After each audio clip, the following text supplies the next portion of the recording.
وَإِذْ اور جب جعلنا البیتا بنایا ہم نے بیت اللہ کو مثابۃ للناس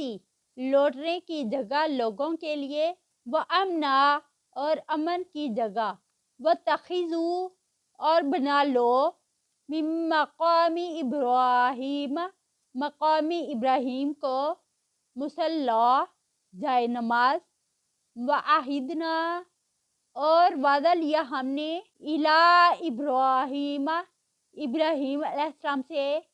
و اسماعیل اور اسماعیل علیہ السلام سے ان یہ کہ طہیرہ تم دونوں پاک کر دو بیتیا